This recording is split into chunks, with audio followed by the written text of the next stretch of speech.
You happy?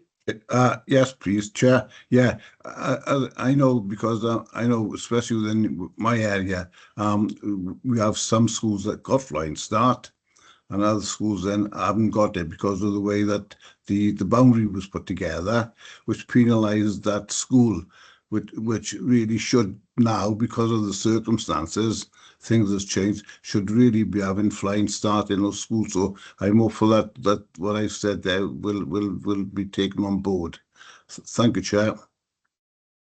Okay, right. Chair, can I come in, please? Yeah, of course, Alison. Yeah, Please do. Yes. yeah. Okay.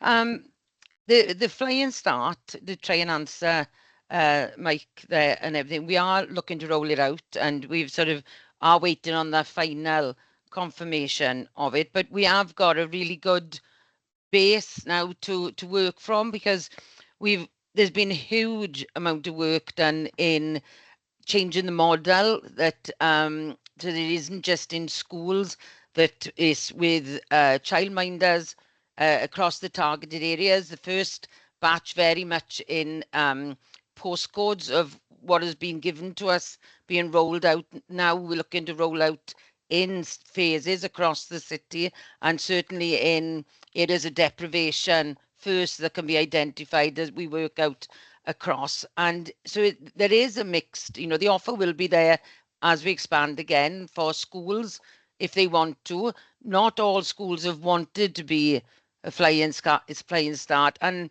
in some ways it's worked out really well for us, because it gives parents choice. They've got, because you might want your child to be with a childminder by where you work, or it's not, you're not necessarily, restricted, sort of thing. And often with the childminders, parents will often pay for an extra day or something. It works into their working week, sort of thing, better. But we are looking, but it will be phased, because it's a mammoth task. And our schools work out at dearer than what the childminder does, but it then evens out overall. So we've got really good baseline figures now from what we've done. So we're really confident, really, that we'll be able to do it. But we've got to make sure we've got enough childminders or schools on board. You can't just do, right, that's it, everybody can access it. Do you know what I mean? We've got to make sure we've got the availability. But it's a brilliant move, and it definitely makes a big difference to families. Okay, thank you for that. Right, I'm move on now. Step 3. It's just fortunate we have most of the housing department here, which is tackling and preventing homelessness. There's quite a good section here. Obviously, this is quite important in terms of dealing with poverty. I mean, we're very much aware of the current pressures on homelessness and particularly temporary accommodation. So just a couple of things. There is a talk about in the annual report about tackling and preventing homelessness, supporting people in suitable accommodation, reducing the reliance on B&B. I'm just wondering what the timescales are in terms of that. And Andrea, yes. Yeah, thank you, Chair. All I can say at this point, because obviously we did bring an update to Scrutiny, and I'm acutely aware we brought an update on homelessness in September. So not a great deal has changed since that point, but there will be more news coming to you in terms of accommodation other than B&B, I'm pleased to say, but that's in progress at the moment. And we're not yet in a position to be able to reveal the name of that building, but we are working very hard in the background to get that up and running, and we've already recruited, I'm pleased to say, a manager of that building as well. So we're twin tracking, if you like, getting the building ready, but also getting the wraparound support and the team ready in line when the building is available. So we are going to continue to try and exit B&B as quickly as we can, but it isn't straightforward, and it isn't something that will happen overnight. So I know the teams have been working incredibly hard towards that target, but it has to be said that, as I'm sure the committee will appreciate, that this is a national crisis, not a Swansea crisis, and the numbers, unfortunately, in emergency and temporary accommodation are going up across the UK, not just in Swansea or Wales. So we will continue to focus on that and focus our efforts. And my sincere thanks to the teams who've been working absolutely flat out make these things happen. They certainly don't happen by accident. It's sheer hard work in the background. So I look forward to coming to Scrutiny with a future update, if that's okay. Yeah, that's fine. I mean, I only raise it now because it happened to be in this report, but I take it the building is ours. It's not a conveyancing process, so it will be ours, right? There is a process still going on there. Okay, that's fine. And then the other thing, which I think we raised last time, was the latest news on reviewing the council's housing allocation policy. Yeah. Yeah, so given everything that's going on at the moment and the pressure that the teams are under, we've undergone a very light touch review at this point, and we are aiming for a more deeper review in 2025. Okay, thank you. Okay, so moving on, local area coordination, a very important service, one which I find valuable in my own ward, and I think every councillor is in that situation. And yet, and the report very much highlights how important this is to the whole strategy. And yet there was a vacancy, a long-standing vacancy in one of the poorest areas of Swansea in Blaenau Maes. So, I mean, is there a reason why that's been vacant? Is that likely to be filled soon? Because I think, it's important that we have the full resources available to deal with this issue. Yeah, very happy to answer that. Yeah, we have had some delays in recruiting to some of the vacant posts due to well, I mean, people remember from April, as a result of some of the restructuring and changes in our grant funding, we reduced the number of coordinators from 23 to 20. We went through that process, and we've been managing to maintain that level whilst maintaining our commitment to full county coverage. That being said, it has obviously changed our focus on our priorities, so it has put a bit more pressure on the service. However, in terms of responding to the question, yeah, we have done some changes to our process in the background to accommodate the vacancies that we've got. We've now got the use of our central email account as almost like a software triage process, so that any sort of urgent queries that come in for any area, we're able to filter it and put some management oversight over it to try and get the support in place as quick as we can. I should also add as well, we are continuing to support the local area coordinators during this process. There's a lot of change that's happened in that team, and we are also very conscious about we're coming up to that sort of 10-year point now of local area coordination in Swansea, and it's an opportunity for us not just to kind of protect the stability of today, but also to look at the viability of the future. So we're having those conversations as well. But yeah, so in terms of, we're very much aware of Blaenau Maes and some of the other areas that have vacant posts. We are putting in some arrangements while we carry on with the vacancy recruitment process. So there is a recruitment process in place. It's not been frozen for financial reasons. Can I come in here? No, it's not being okay. But what I would say is all the posts are funded via grant. And there's some real challenges around that. And I think we've got to be realistic that this time last year, we recruited into some vacant posts just because they're not long-term funded. A lot of the colleagues go on to look for permanent opportunities elsewhere, or just decide to change careers. And we know it's a challenge. And we were in a really unfortunate position last year of just taking some people on and then finding the team had to get smaller. And so I suppose we really have to be confident that the grant funding is available beyond March next year. So at the moment, we are in this position that no, they're not frozen, but we're going to just make sure there's that approach, because I think area coordination as well, just as a reminder, I'm sure colleagues are aware, but is funded by the council, it's funded by pots of grants, and it's funded by partners as well. And so we want to just really have those conversations with our partners as well, the key partners, just to make sure that just 10 years in, everyone's quite comfortable with where we are now. I understand the way it's funded. I understand the funding issues. I understand the council's financial situation. It's just that you've highlighted as a very important part of your property strategy. So really, we expect you put yourself in a bind. You're going to have to deal with it. Yeah. Okay. Right. Beth Allender has got a question on mental. Oh, sorry. Did you want? Who's coming? Linda, do you want to come on this issue? Please, yeah. I don't count your area as being in poverty, by the way, but carry on. No, I don't think it is. But having said that, we talked about the local area coordinators. We haven't had one now for about a year. And whilst it's not in poverty, there could be issues with the cut to winter fuel payments, and a lot of the residents there will be hit by that. So, obviously it is an issue. And I say, when you say our area coordinators going to be given larger areas or what, but I know we've not had one for about a year. Amy, do you want to answer that? Or Lee? Yeah, just as a goal councillor, yeah, we were having conversations last week with one of the local area coordinators, and we're looking to kind of move a few things around to rectify that exact problem. The fact that that area has got some different challenges, but we've got people that can still provide that support. So Sarah, one of the local area coordinators, is going to be doing a bit more work in that space. So I'm happy to make some introductions and help with the facilitation of that change for that particular area. Okay, Lyndon. Great, Okay, fine, and- thanks. And if you could send me any contact details, that would be great. Okay, and Councillor Thank Peter you. May wants to come in on this as well. Peter. Oh, thank you very much, Chair. Local area coordinators.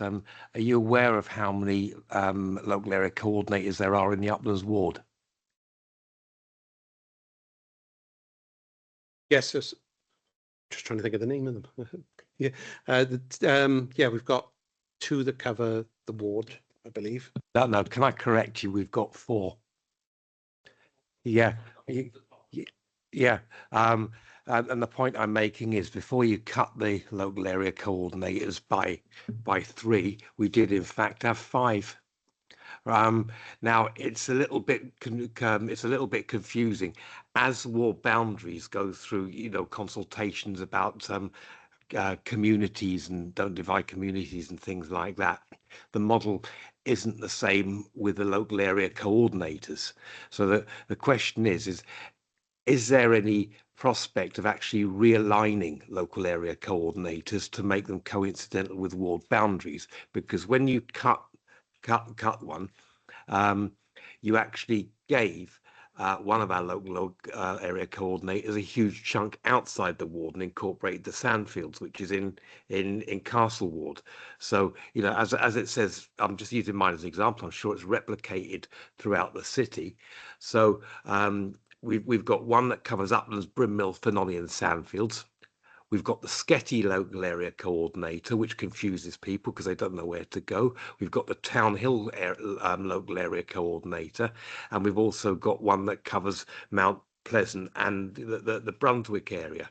So really, wouldn't it be simpler, if I know you've got a jigsaw puzzle to fill in, but from our point of view, because we had to put 5 phone numbers down, depending on what street people lived in, so they knew who to get hold of. Are there any plans to sit down and talk and rationalise it? So even if we got it down to 2, because it's a little bit confusing. Can I say that this isn't really the place to have this discussion? I think you need to have this outside the meeting, Peter, but I think Rob wants to come in and respond anyway. Yeah, look, just a simple response on this one. I'm very surprised if you've had 4 or 5. I think lots of members across Swansea will be envious of the amount of support you've been enjoying. But certainly, as we look to ensure that we keep the coverage in the local area coordinator network, clearly boundaries will have to be redrawn to make sure that net remains safe. And I get the point you're making about trying to make it as simple as possible, wherever possible we make the coverage coterminous with the ward boundaries to make it simple. I think that can hopefully be achieved. But yeah, very surprised to hear you had 5, and I'm sure we can reduce that down. Yeah, I have to share one with Mike White, but she does the work of 3 people, so that's really good. Yeah, okay. And Beth Allender on mental health then. Beth. Yeah, hiya. So I just sort of noted at the top of the report there was like quite a large element of mental health and poverty links there. It might well be this is going to come through on your strategy, but I just wondered about the sort of multi-agency working around people who've been identified with mental health and poverty in the agencies, justice, health, education, health, all of those. What sort of partnership and strategy work is going on there? Okay, Lee, yeah. Yeah, very happy to come back on that one. And you're absolutely right. There is a very strong connection between the work we do around poverty and the work we do around emotional mental health. In fact, it's in very clearly referenced in the emotional mental health and wellbeing strategy that the Regional Partnership Board had developed. So funny enough, when I was putting the report together, I mean, I could have easily written 200 pages, Chair, if that was a challenge. But I was looking at one of the stories that one of the local areas coordinator sent me, and it totally represented the partnership working, because they were working with a coordinator. The client that we had, there were multiple needs being assessed: physical health, substance misuse, still long-term impacts of COVID, all sorts of sort of relationship issues, as well as the mental health challenges around depression, anxiety, etc. So what our coordinator did was really connect to people in the local community, local third sector organisations. That person is now very much on the recovery path, volunteering in the local food bank, interacting with people in their community. So there is a lot of partnership working that achieves that. It's not one individual support worker that is doing that. It's only achievable by connecting the poverty, the mental health, the housing, all of these sort of services. So it's a great example of how all of that kind of comes together. So happy to provide more examples of that, though. Okay, Beth, you want to follow up or no? Okay, lovely. Okay, so last question I've got, which is to do with the strategy. I think you mentioned a number of times in the many-page document you have in front of you that you're aiming to have this month. Obviously, it isn't in front of us. When you anticipate having the strategy ready for go out to consultation? So the draft strategy has just been finalised, and we are just waiting for it to be kind of like the top and tails of the document before we submit it through the process for public consultation. I was very keen that we brought it through the right channels. So myself and my colleagues, we've been talking about how we put that on the right agendas for the right boards. Very happy to come back for an agenda item to share that, either before it goes out for public consultation or while it's going through that process. But I think it's definitely now is the right time for us to do that. I would have brought it today, but I know you had a very busy agenda item as well. I'm sure we can add a bit more. I hold up the consultation by saying these fit into our Yes, agenda, obviously. So I mean, if we say, look, timetable it for January or February next year, we still be in the consultation process then. So anything we come out of that would be able to feed into that final document. Absolutely, yeah. And we're doing similar with other boards and groups as well. We'll see what we can move around. I know we're tackling poverty quite a lot, but this is a really important subject, and I think it's important that we do get this right and deal with this as much as possible in terms of making sure we get everything right. Yeah, lovely. Okay, so we'll do that then. Anybody else got any questions on this agenda item at all? This screen in front of me is very bad in terms of seeing who's got their hand up. I don't think anyone has, have they?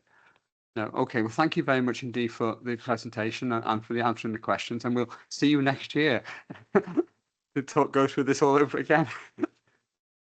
And we'll write you a letter with the points which we've raised here, which might hopefully help you in terms of that. Lovely, thank you. Right, we're going to move to the numerous housing people, Welsh Housing Quality Standards annual update. We've got Andrea Lewis, the Cabinet Member for Service Transformation, Carol Morgan, Head of Housing and Public Health, and Dave Bratley, the Programme Planning and Delivery Manager, and I believe Mark Wade, the Director of Places Online. So, Andrea, do you want to introduce this? Thank you, Chair. Yes, just to very briefly give a nod to the investment that we've already placed on our council housing homes. Since 2002, we've invested over £500 million, huge amount of resource and investment for the benefit of council tenants. I'm really proud of that track record. So as we've actually met the standard with at least 70% of our homes compliant and continue to get into properties when they become void, if we haven't had the ability to bring them up to the standard, we take that opportunity when the property is empty to do so. And we've got a number of large projects in the programme as well, things like Croft Street at the top of High Street. So we thought it would be helpful today to focus on Welsh Housing Quality Standard 2023, which is the next round and the next challenge for us. And it will be a challenge, but I believe the work that we will put in, particularly in terms of fire safety, and also, things like the floor coverings, it hasn't been easy, but we have managed to get a framework together now to tackle that.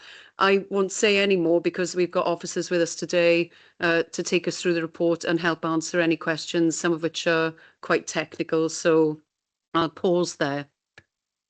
Most of these questions are from me from the pre-meeting, and I'm sure other people might come in. Did you want to, I don't think, Carol, or should we just go straight to questions? Okay, so I read through the report. I couldn't work out what the timescale for the new Welsh Housing Quality Standard is and when they expect to deliver this £900 million programme by. Yeah, if I can come in. So the main body of the standard, the deadline is 2034. Oh, good. So approximately 10 years. But Welsh Government have set out that for the energy efficiency and the decarb, decarbonisation element of the standard. They recognise that that is particularly challenging for all social landlords across Wales. So the requirement is for landlords to basically present their plan based on their own sort of needs. And part of this is recognising actually that lots of landlords are in different position. So really it'll be for us to undertake the necessary surveys and investigations, prepare basically a long-term investment plan to see how that's actually going to be achievable. And that'll be something that officers will sort of present to Welsh Government. Is there any consolation? I was a Deputy Minister when we brought the first housing quality standard in. I think it was a 10-year programme. It turned into a 20-year programme. Because obviously the civil servants don't seem to have an understanding of what resources local governments have available to them. But I can't for life of me imagine why anybody signed up on the sort of planning measurement and data requirements which this one does. I mean, you know, standards, annual reporting requirements, quality assurance processes. You have to employ people just to do the admin. You know, so I mean, is there any scope for pushback on that? Whoever, I don't mind. Yeah, so at every opportunity through the Housing Cabinet Member Network with the WLGA, we do make these arguments and raise these points that there are a number of pressures and a number of challenges and a number of areas of expected delivery. And actually, it's going to be difficult to do it all, particularly within a certain time scale.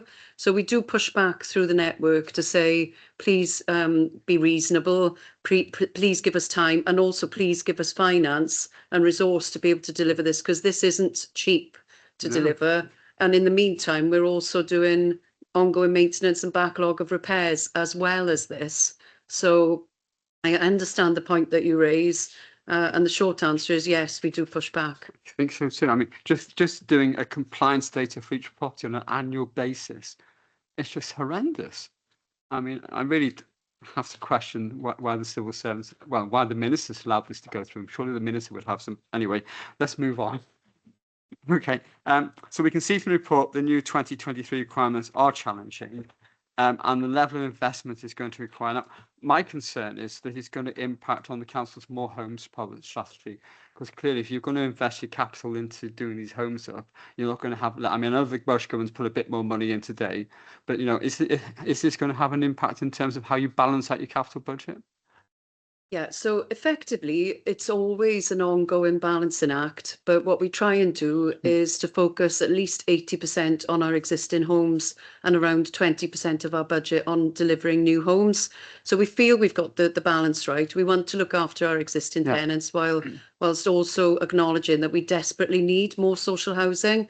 But in addition to that, we do work, as you know, with our RSL partners and with private developers through 106 agreements. So there are other ways of delivery of social housing as well that we do try and focus on those as well. But I wouldn't want to see us roll back on new council homes.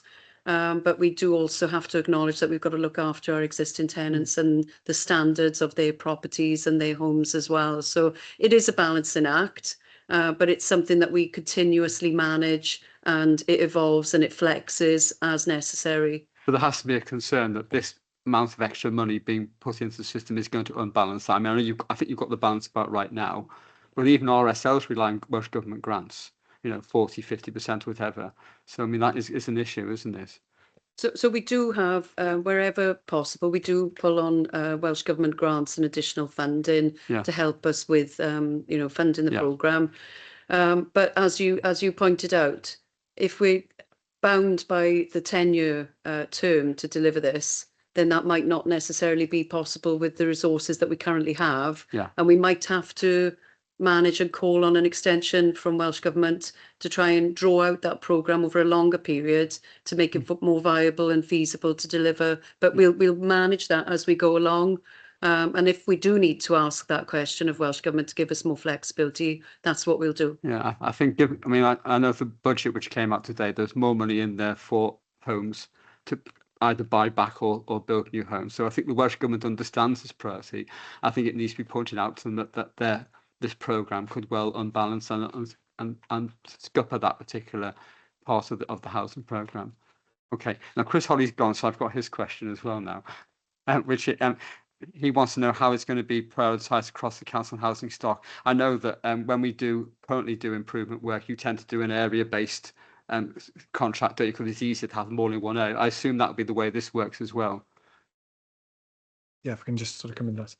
Usually priorities are based around stock condition survey information, which sets out sort of repair priorities. So we use that information as our sort of primary sort of source to inform priorities. And but then we try and make those into sort of groups of it, or sort of area based on, so it's logical on the ground, really, and people sort of understand that. But really the main sort of core is informed by our sort of survey information, and usually that's undertaken by independent companies specialising in stock condition surveys, energy surveys, and the like. So this particular above that, isn't it? Because you've got most of your stock, well, 70% of your stock up to Welsh Housing Quality Standard, and the rest of it getting there, depending on one or two little issues here and there. But this is about adding on to that. So a tenant can understand you're putting a new kitchen or a new bathroom in, but when you start putting in energy saving measures as well, which causes huge amounts of disruption for them as well, they may not be so understanding about that. So this is going to be another tenant liaison problem, I would imagine. Is that right? Would you say that? Yeah, I think working with tenants and consulting would be part of it. And I think in terms of the energy improvements, I think there are, there's priorities there in terms of understanding or trying to tackle those perhaps who are in the least efficient homes, and to make sure that they're sort of brought up to a high standard. So it's overlaying those sort of priorities, but I think it's looking at the data and seeing where those priorities are emerging, really. Okay. Has anyone else got any questions on this particular item at all? I'm the only one interested in housing, I think. Anybody else? No? Okay, we're going to move on to the next item then. Thank you for that. And this is Housing 2, the More Homes Delivery Programme. Andrew is still here. Mark Wade and Carol Morgan is here, but we've also got Rosie Jackson, Housing Strategy and Development Manager, and Jill Goddard, the Senior Enabling Development Officer here as well. So do you want to introduce this, Andrew, as well? Yeah, thank you, Chair. So as members, I'm sure will appreciate, we've been on this journey for quite some time. Every site we try and progress the standard and push the envelope a little bit further for the benefit of our council tenants. And also the programme is really invaluable in terms of the apprentice opportunities and the training and education elements to this as well. We work really closely with the colleges to try and build in succession planning and the next generation of the construction and trades workers that we know we need for the future programme. So it's much wider than just building new homes, not to belittle the building of the new homes, but there's a huge amount of work that goes into this and resource, and a lot of wider benefits as well in terms of supply chains. Rosie has done an incredible amount of work on this along with others, and I'm really pleased that Housing and Building Services have worked in close collaboration and partnership to deliver what we've achieved so far. But I won't steal Rosie's thunder any further. I'll pause there, Chair. Happy to take questions later. Rosie? Rosie, do you want to say something? I mean, I already asked my question on the last item, so please carry on. Yeah, well, I mean, obviously you've all read the report. I mean, it just sets out our progress to date and where we think we'll be at the end of March 25. I mean, just to emphasise, really, we've got a mixed strategy in terms of bringing additional housing in. So it's, it's property conversions, it's the right to buy acquisitions, and then the new build. We've set out the issues that we're facing, which I think are probably quite well known to everybody, similar to what affects the Welsh Housing Quality Standard as well. And that highlighted some of the areas that we hope to be developing in the future as well. So that's where our work is focused. Some of the things that we'll be looking at is working maybe more closely with private developers, and we're looking at package deal opportunities at the moment, just to maybe compare cost and speed of delivery, and also to give us land in areas that we don't have it. And those are the main points, really. I don't know if there's any additional questions then. I think that obviously a lot of the development so far have been small infill sites. I mean, Brondeg House in my ward is a good example. 13 new units going up there. I was on planning, I think it was last week, and it lost track of time last week, when we did the Pentrequeith development, where now you're suddenly a big developer because there's 140 odd houses or something in Pentrequeith.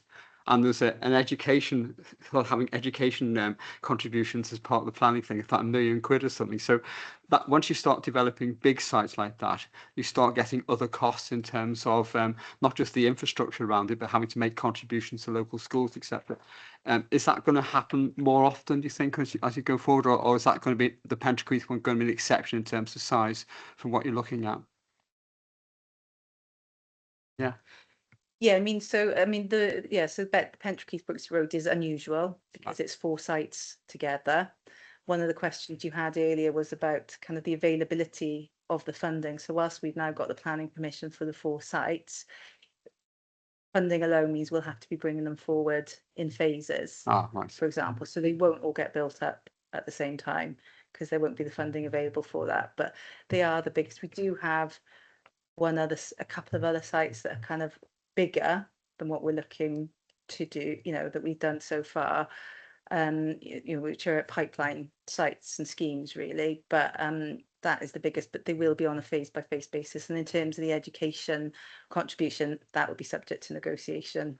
Yeah, I thought that because they can't, there's no legal agreement because it's internal.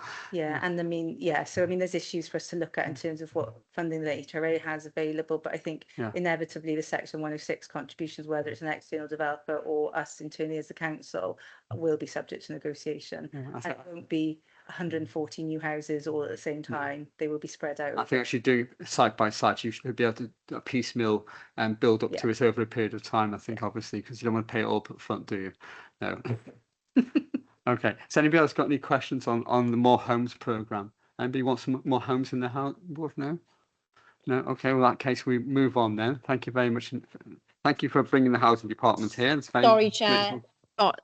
Sorry, Chair, I had my hand up. Sorry. Oh, I'm sorry. This screen is awful in front of me. Yeah. Don't worry. I am sure you're not ignoring me, Chair. Only a quick question. Francesca. It's quite interesting to know that the council is interested in perhaps working with private builders to see what the sort of price comparison is. To date, what does that look like in terms of what sort of engagement have we had with the builders? What does that picture look like to date, if you're allowed to say? Thank you.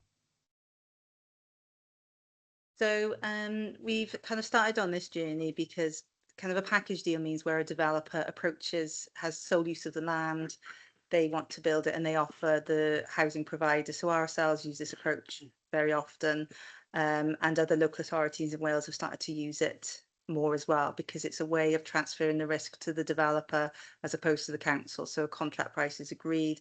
If things change in that period, they're bound by that price, maybe with some price fluctuation clauses. And the advantage is that there is land that we don't have. So as Councillor Black referred to, we've been bound so far by land that we own in specific areas already, HRA infill sites. This might give us the opportunity to have alternative sites in areas that we wouldn't be able to build in normally. We've had one developer approach us with an offer, which we're looking at the moment. So in order to kind of test the market and find out if this is the only one available or if there's any other competition out there, so we can make sure we're looking at able to compare things, get value for money for the council. We've recently issued a PIN, which is a prior information notice on sale to Wales. It went out last week, inviting developers to come to us if they've got any offers that they think they could work with the council on. So we'll just have to wait and see what the level of engagement of that is. So at the moment, this is kind of dipping our toe into this. We haven't done anything like this before. We've worked just with building services. The other thing that we're doing is it's not a building arrangement, but we have our first Section 106 acquisitions from the Persimmon Garden Village site. So where the planning application requires a certain percentage of affordable housing, in this case it's 20% on this site. So over the next 5 to 6 years, the council will be acquiring 140 units from Persimmon, buying them at a reduced cost as part of the planning gain. So we're in the middle now of finalising the contracts with Persimmon and expect the first homes to be handed over to us before the end of the financial year. So it's new territory for us. No, I think that's really exciting, actually, not to sort of just be using our own builders. As Councillor Lewis, I think it's great that we've got, we're training people up, the next sort of generation of builders and tradespeople. But I do think we've got to keep our options open, like for the best price for the taxpayer, so to speak. So no, really interesting. Thank you for that. Yeah, and I noticed on the Pentraquith one, you were using a development company, Asbury, who came to the planning committee as well. So is that a new development as well? Yes. So Asbury are planning consultants. Yes. So we've been started using them on our own development sites as well. So building services, and us have engaged Asbury because you need planning consultants to assist with the planning process. It is, then you need that expert advice. Okay. BDP, we've used because of the size of the scheme and capacity and the fact that it was a much larger scale scheme. We've used BDP, an external design company, to develop those sites for us, because it was just on a different scale to what we've done internally. So working with BDP has been a really good experience, a good learning experience for us and our colleagues in building services, the design teams as well. And from that, so Asbury are, and you'll find that any other applications that come through on our own sites, Asbury or another planning consultant will be involved as well. And what's the process when you come to buy properties? A lot of them I know are ex-council houses. I mean, do you scour the estate agent? Do you have them monitoring, letting you know what's available? Or how do you become aware of those? Yeah. So far, what we've done to manage it, because we didn't want to open the floodgates too widely, we've responded to sort of previous former council house owners who've bought through Right to Buy, and they come to us and say, I'm interested in selling my property. We then carry out a survey to see if the property is suitable. But often, particularly with apartments in a block, it's better for us to have the lease back and to treat it all as freeholds, because we can then refurbish and upgrade the whole block. And in terms of homes, a similar thing where if there's a demand in the area, then we'll try and purchase wherever possible, and we do that through grant. So it's been really successful so far. I think Rosie and Carol probably have the number of acquisitions to hand that we've done to date. Might be in the report, actually. Up to date, when I wrote the report, it was 179, but we have got some more going through conveyancing. There's another 14 going through conveyancing, which should complete by the end of the year. But you're just focusing on former council properties at the moment. I mean, obviously they're a certain standard, of course. Well, Yeah, I was just going to say we have previously bought ex-social services properties as well and brought those back into use. Former respite centres, there's one in Gosaina and one in West Cross as well. Yeah, possibly former education caretaker houses as well, presumably stuff like that. Yeah, we work with corporate property to look at any sort of properties that may be coming on the market to see if they'd be suitable for us for a more homes acquisition. Without initiating a flood of inquiries, are you looking to expand that in the future? Or are you at the moment happy to go along with that on that way? I think, yeah, we need to look at what funding is available. So we've got enough in the programme for this year, I think, and we're putting a sort of pause on it at the moment. Yeah, we've spent the budget for this year, basically. So we've bought everything that we can, because we have to make an allowance for bringing the properties up to the standard. We've also, and we added a bit more into the budget this year as well, because of slippage on the schemes. But then next year and the year after, we've got a slightly lower budget because we're anticipating that new build schemes will be starting. So there's a finite pot of money. So whilst acquisitions are great, they've been kind of filling a gap while our schemes have been getting underway. We've got to make the choice between the new build and the acquisition. I'm only half paying attention to the Welsh budget, but I think there was a sum of money in there to buy former properties as well. So that might give you a bit more money. Yeah, good. Let's hope so. Okay, anybody else before I move on to the next one? No? Okay, thank you very much indeed. Thank you all for your contribution. That's great. Okay, Andrew, we've still got you.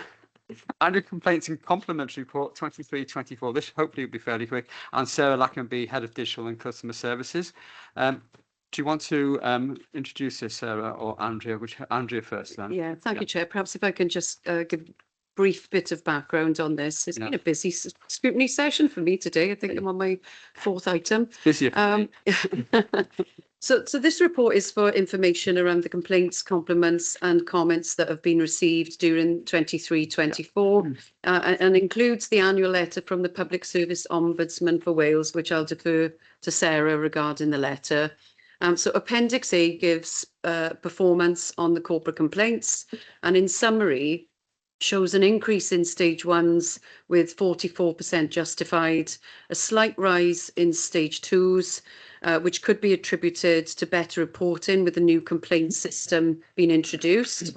Compliments, I'm pleased to say, have increased. And I remember I was just consulting with Sarah now, I think it was March we came last with the annual complaints and compliments update. And in March, I remember asking the committee to spread the word that compliments make a huge difference to the officers and services and departments across the council.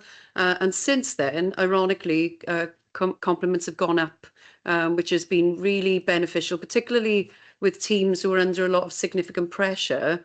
It's just been incredible, the impact that a small thank you or words of thanks can make to those teams. So really well received. And compliance, I'm pleased to say, at stage 1 was much improved, up by 85%, responding to within the timescales compared to 65% in previous years. So performing really well. I'll hand over to Sarah. And I do believe, sorry, Sarah, I do believe that Councillor Gibbard is coming to a scrutiny meeting tomorrow to talk about the social services element of complaints and compliments. That's right, yeah. Thank you, Chair. Thank you, Councillor Lewis. Yes, so you'll see at Appendix C the Ombudsman letter as well, as we get every year. They investigated and intervened in 12 cases for Swansea Council.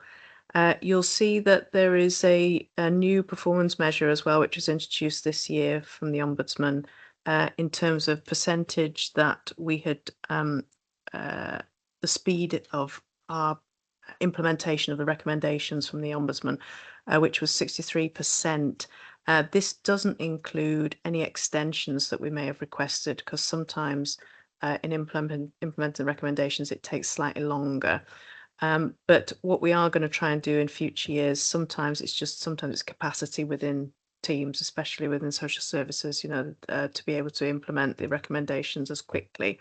But the timescales are always done in agreement with the Ombudsman, so we can make sure that they're longer when we talk to them in future. But this is a new indicator which all councils will be looking at this year. But the report concludes as well, there has been no significant systemic issues identified this year. Most complaints were resolved without the need for escalation to the Public Service Ombudsman for Wales. And also just to flag, obviously, many services across the council deliver hundreds of thousands of service requests successfully every year as well. So, performance generally on complaints is pretty good across the council. And the new complaint system has definitely helped in terms of us ensuring stage 1 compliance is improved. So thank you very much. Nobody's put their hand up. I was in a scrutiny this morning, and we were scrutinising waste management, and I said to them that this report was coming this evening, and there was I think an increase of 143, mostly to do with the refuse collection, I understand, but of formal complaints as opposed to miscollections, and they were not aware of that at the time. So and since then the report has been given to them, but it does seem to me that this report should be circulated particularly amongst those service users or service providers where there are issues highlighted by so they are aware that their service, let's say, higher than usual level of complaints about their service, so they can maybe dig down into that and find the reasons out and put it right. So I think I look upon the complaints as an improvement exercise, as opposed to a negative exercise. And I think maybe making sure they're aware of it is quite important as well. So Waste Management now have the report, but I think maybe there's a few other departments there which have got a fairly large increase in complaints, which I think maybe they should make sure that they're aware of that as well. Yeah. Yes, thanks, Chair. Yeah, we share the report with everybody mentioned in the. All right, mate. We share the report with everybody mentioned in the report. Hang on, let's mute whoever that is. Is it? Just so you don't get. We do share the report with everybody mentioning it, but obviously as you say, that drilling down into that detail, we did have some conversations where we would try and share as much information, not just at the point that report's done, but earlier in the year as well. So as we're getting more trend analysis, we didn't have so much of that trend analysis as the year went on with the previous system. With the new system, we can share that much more. So yes, welcome that, Chair. Thank you. Okay, lovely. Mike White. Yes, thank you, Chair. Yeah, on that issue regarding those areas mentioned, but would it be possible to have an actual breakdown of the actual complaints which were made? As the Chair has said, obviously, we know there have been issues, obviously, with collections due through operational reasons and legal problems. But would it be possible we could have a breakdown and see in what areas the actual complaints were made against that service or department? Thank you, Chair. Yeah, I know you have examples of the compliments in there. We don't have any examples of the complaints. Not that we really. Yeah. Yes, that's not a problem. Yes, we can do that for the next report. Yeah, thank you. Okay. Thank you, Chair. It would be very interesting to see exactly where those complaints are, what those complaints are actually made about. Yeah. Okay. I can guess on the waste management, but Andrea. Yeah. Thank you. Can I just clarify? Do you want a sample of the complaints, but not detail on every? Oh God, complaint? no. Yeah. I think a sample would be useful, just so we can get an idea of what's coming through. Yeah. I know. Yeah. But it'd be almost as long as the poverty report we put everyone in.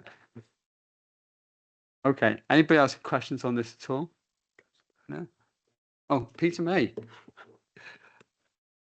Okay. If you have a look at I'm trying to reconcile between the two tables here, from perhaps Sarah might be able to help more on this one. You've got the council complaints categories here, where you've obviously got a high amount saying we'll take waste management and parks. But then if you translate it across to the ombudsman table, where it says Appendix B received by subject, where does waste manage? What category is that one in? Because the categories don't match up. If you see what I'm saying, and most of the complaints that get to the ombudsman are housing complaints or roads and transport complaints, but I can't actually see a category where the waste management would fit in. I suspect it's because it hasn't got to that stage in those complaints. Because Sarah, let Sarah answer that question anyway. Sorry, Councillor, which page are you on there? Just to help me. What one? Sorry, it's 168 on the ombudsman. I think 6.1 on the main report. Yes, Peter. That's what all the. Yeah. Yeah. I've got both screens up here to try and fathom it out. Yeah. I mean, you'll see the stage 1 and stage 2 complaints, and then and request for service. So I would guess it only goes to the ombudsman if it wasn't satisfied on stage 2, and then someone decides to take it even further. So they have to do a further complaint to the ombudsman. I suspect that's the reason. But I'll let Sarah disagree or agree with me.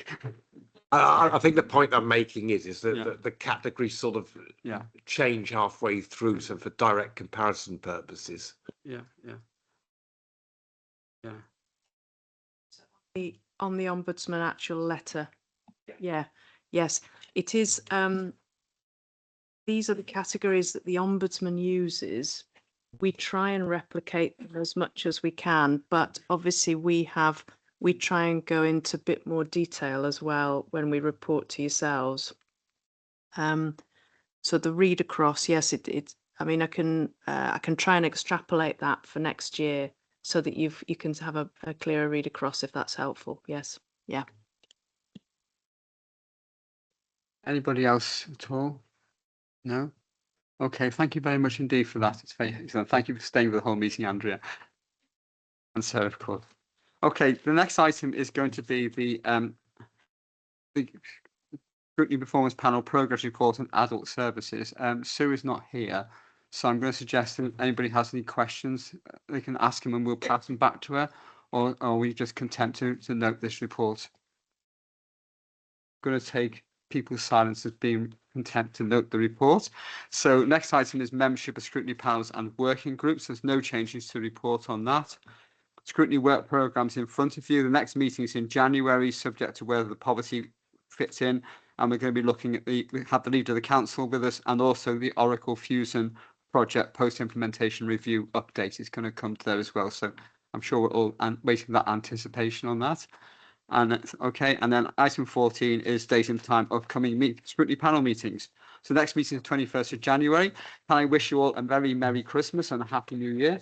And I will see you at next scrutiny programme committee in January. Thank you very much indeed. I declare the meeting closed.